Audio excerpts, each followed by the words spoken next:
नमस्कार दोस्तों, जिस जनरेशन के बारे में अक्सर कहा जाता है कि ये जनरेशन किसी लायक नहीं है, कुछ नहीं बन पाएगी, इसी जनरेशन ने, इसी जेन जी ने नेपाल में सरकार गिरा दी है। नेपाल के प्रधानमंत्री केपी शर्मा ओली को मजबूर कर दिया है इस्तीफा देने पर। अब वो अलग बात है कि ये प्रोटेस्ट इस हद तक पहुंच गए हैं कि प्रधानमंत्री के घर पर भी आग लगा दी गई है। पार्लियामेंट भी आग की लपटों में घिर चुका है। फाइनेंस मिनिस्टर को तो सड़कों पर निकालकर जूतों से मारा गया प्रोटेस्टर्स के द्वारा। और इसी सब में एक अनफॉर्चुनेट डेथ हुई पूर्व प्रधानमंत्री की वाइफ की, जब उनके घर पर आग लगाई गई। तो ऐसे में सवाल ये उठता है कि आखिर क्या कारण है इस सब गुस्से के पीछे? क्या सिर्फ सोशल मीडिया बैन करने की वजह से हमें ये सब देखने को मिल रहा है? इसका जवाब है दोस्तों, नहीं। इसके पीछे कारण इससे कहीं ज्यादा और गहरे हैं। आइए समझते हैं आज के इस वीडियो में। ये बात है 8 सितंबर 2025 की। नेपाल की राजधानी काठमांडू में हजारों लोगों की भीड़ इकट्ठी हुई थी प्रोटेस्ट करने के लिए।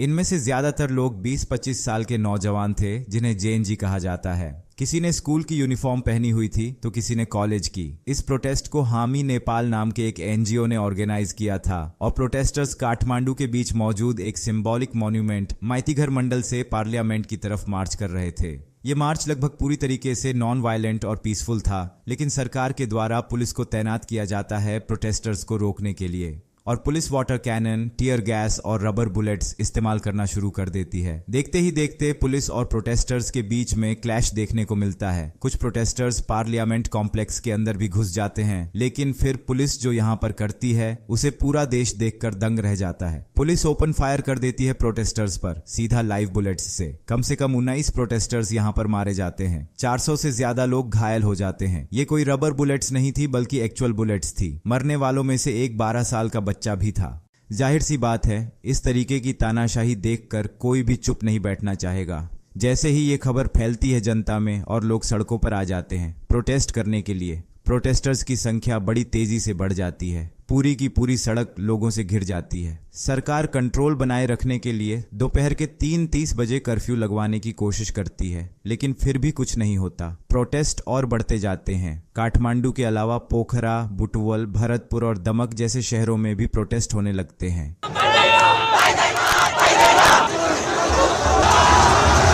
इन प्रोटेस्ट के होने के पीछे एक कारण जिसकी सबसे ज्यादा बात की गई है मीडिया में, वो है सोशल मीडिया ऐप्स पर बैन लगाया जाना नेपाल में। असलियत में दोस्तों, ये एक कारण जरूर है, लेकिन इससे बड़े कहीं ज्यादा और कारण हैं, जैसे कि करप्शन, सरकार की मिसगवर्नेंस, बढ़ती बेरोजगारी और सरकार में बैठे मंत्रियों का nepotism.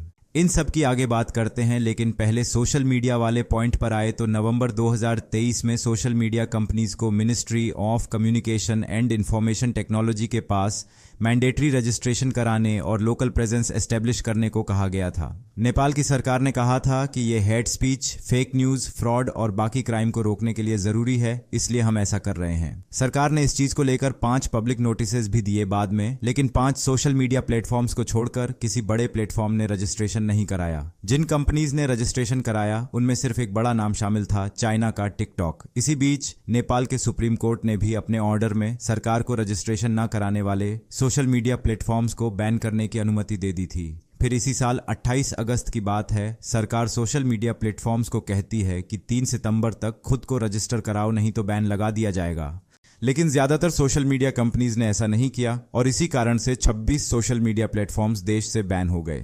Facebook, Instagram, WhatsApp, YouTube, Snapchat और ट्विटर जैसे लगभग सभी बड़े सोशल मीडिया प्लेटफॉर्म्स इसमें शामिल थे, एक्सेप्ट टिकटॉक। प्रोटेस्टर्स का कहना है कि सरकार ने सिर्फ इसलिए किया था ताकि वो सोशल मीडिया प्लेटफॉर्म्स को कंट्रोल कर सके और जनता की आवाज दबा सके। Social media ban by the government extremely it is against our freedom of speech and they want to control us just like a dictator. Social media पर बहुत से वीडियोस वायरल हो रहे थे जो सरकार में करप्शन और नेपोटिज्म को एक्सपोज कर रहे थे। सरकारी मंत्रियों के नेपो किड्स और उनके लैविश लाइफस्टाइल्स को एक्सपोज किया जा रहा था। असल में नेपाल की यंग पॉपुलेशन में करप्शन, बेरोजगारी और इकोनॉमिक इनइक्वालिटी को लेकर बहुत ज्यादा गुस्सा है। 2024 में नेपाल में यूथ अनएम्प्लॉयमेंट रेट 1.82% पर था। सोचकर देखो, हर 5 में से 1 नौजवान बेरोजगार है। यहाँ नई जॉब्स बहुत कम क्रिएट हो रही हैं और लोगों को जॉब्स ढूंढने के लिए दूसरे देशों में माइग्रेट करना पड़ रहा है। हालत इतनी खराब है कि हजारों लोग तो केवल पैसे के लिए रशिया यूक्रेन वॉर तक में लड़ने चले गए। सही सुना आपने दोस्तों। फरवरी 2024 तक नेपाल के लगभग 15,000 से ज्यादा लोग रशियन मिलिट्री को ज्वाइन कर चुके थे। यहाँ इन लोगों को कुछ हफ्ते की ट्रेनिंग के बाद ही फ्रंट लाइंस पर लड़ने के लिए भेज दिया जाता है। सबैजनालाई नमस्ते छ। म चाहिँ यता रसियामा आएको 2 महिना पुरा भयो लगभग। अनि मैले चाहिँ रसियामा आएर चाहिँ धेरै दुःख पाएँ। मैले त्यही नै हो। अनि त्यहाँ चाहिँ धेरै गाह्रो छ हामीलाई सर्भाइभ गर्नको लागि। और इसी कारण से रशिया यूक्रेन वॉर में कई सारे नेपाली सिटीजन्स भी मारे गए हैं। मौत का खतरा होने के बावजूद ये लोग रशिया जाते हैं क्योंकि नेपाल में इनके लिए जॉब अपॉर्चुनिटीज इतनी कम है और रशिया अपनी आर्मी को ज्वाइन करने के लिए इन्हें लुक्रेटिव ऑफर्स देता है। कुछ फाइटर्स का कहना है कि वो बोनस और सैलरी मिलाकर $4,000 पर मंथ कमा लेते हैं, जो 5 लाख नेपाली रुपए से ज्यादा होता है।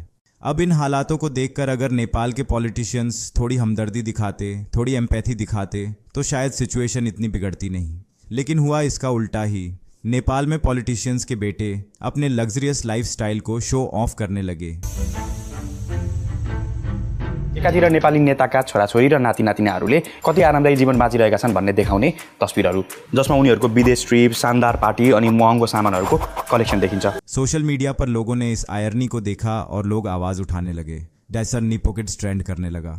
जब बाद में सोशल मीडिया ऐप्स पर बैन लगाया गया तो टिकटॉक्स को ऐसे वीडियोस से फ्लड कर दिया गया नेपाली लोगों के द्वारा, नेपाली यूथ के द्वारा। इन वीडियोस में बस एक सिंपल सा कंपैरिजन दिखाया गया आम नेपाली की डेली लाइफ में आने वाली परेशानियों का और पॉलिटिशियंस के बच्चों के लैविश लाइफस्टाइल का।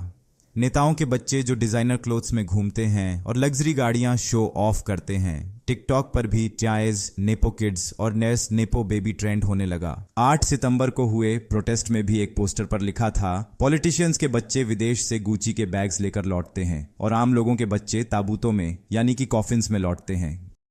इसी कारण से मार्च के महीने में भी नेपाल में एक प्रोटेस्ट हुआ था जिसमें कई लोगों ने कहा था कि नेपाल का रिपब्लिक बनने का एक्सपेरिमेंट फेल हो चुका है और शायद उसे वापस मोनार्की बनाना चाहिए। ये भी एक बड़ी कमाल की चीज है कि लोग इतना फ्रस्ट्रेट हो गए पॉलिटिशियन से कि डेमोक्रेसी हटाकर वापस मोनार्की बनाने की बात करने लगे। असल में बात क्या है दोस्तों कि साल 2008 से पहले नेपाल का देश एक मोनार्की था, यानी कि सारी पावर जनता के द्वारा चुने गए किसी पॉलिटिशियन के पास नहीं थी बल्कि एक राजा के पास थी। इनका आखिरी राजा किंग ज्ञानेंद्र। इनको सत्ता से हटाने के लिए 2 बड़े मूवमेंट्स हुए थे। एक था 2006 का लोकतंत्र आंदोलन और दूसरी थी बहुत सालों से चल रही माओइस्ट इंसर्जेंसी। 28 मई 2008 को ऑफिशियली मोनार्की को अबॉलिश कर दिया जाता है और नेपाल एक फेडरल डेमोक्रेटिक रिपब्लिक बन जाता है। We believe that all of us will work hard together to make the dream of New Nepal come true। तब से लेकर आज तक 17 साल बीत चुके हैं और इन 17 सालों की डेमोक्रेसी में 13 बार नेपाल की सरकार बदल चुकी है। कभी केपी शर्मा ओली प्रधानमंत्री बनते तो कभी पुष्प कमल दहाल तो कभी शेर बहादुर देउबा। इन्हीं 2-4 पॉलिटिशियंस के बीच में पावर रोटेट करती रहती है। गठबंधन बनते और कुछ महीनों बाद ही टूट जाते। नेपाल में 2 डोमिनेंट पॉलिटिकल फोर्सेस हैं, नेपाली कांग्रेस और नेपाली कम्युनिस्ट। नेपाली कम्युनिस्ट की 2 मेजर पार्टीज हैं, communist party of Nepal united Marxist and Leninist और communist party of Nepal Maoist centre. यही पार्टीज आपस में और छोटी पार्टीज के साथ अलायंस करके सरकार बदलते रहे, लेकिन इन तीनों पार्टीज के ही हेड्स पर करप्शन का आरोप लगा है। नेपाली कांग्रेस के head former PM Sher Bahadur Deuba पर एयरक्राफ्ट परचेज में इल्लीगल कमीशन लेने का आरोप है। उनकी पत्नी आरजू राणा देउबा, जो अभी नेपाल की फॉरेन अफेयर्स मिनिस्टर हैं, उन पर नेपाली सिटीजन्स को फेक डॉक्यूमेंट्स के जरिए भूटानीज नेशनल्स दिखाने का आरोप है। ऐसा करने से उन्हें रेफ्यूजीज के तौर पर अमेरिका भेजा जा सके। सीपीएनएमसी के हेड और 3 बार प्राइम मिनिस्टर रह चुके पुष्प कमल दहाल पर माओइस्ट गोरिल्ला फाइटर्स के लिए आए पैसों को डाइवर्ट करके अरबों रुपए खुद लेने का आरोप है। और सीपीएन-यूएमएल के हेड और current prime minister KP Sharma Oli पर भी एक करप्शन केस चल रहा है, क्योंकि उन्होंने सुप्रीम कोर्ट के एक आदेश को वायलेट करते हुए एक टी एस्टेट को कमर्शियल प्लॉट्स में कन्वर्ट कर दिया था। इसी तरह 3 और प्राइम मिनिस्टर्स पर भी सरकारी जमीन प्राइवेट इंडिविजुअल्स को देने का आरोप है। अब दिक्कत यह है कि नेपाल में 2006 से ही प्रैक्टिस है कि किसी भी पॉलिसी डिसीजन के लिए किसी पॉलिटिशियन के खिलाफ इन्वेस्टिगेशन नहीं की जाएगी।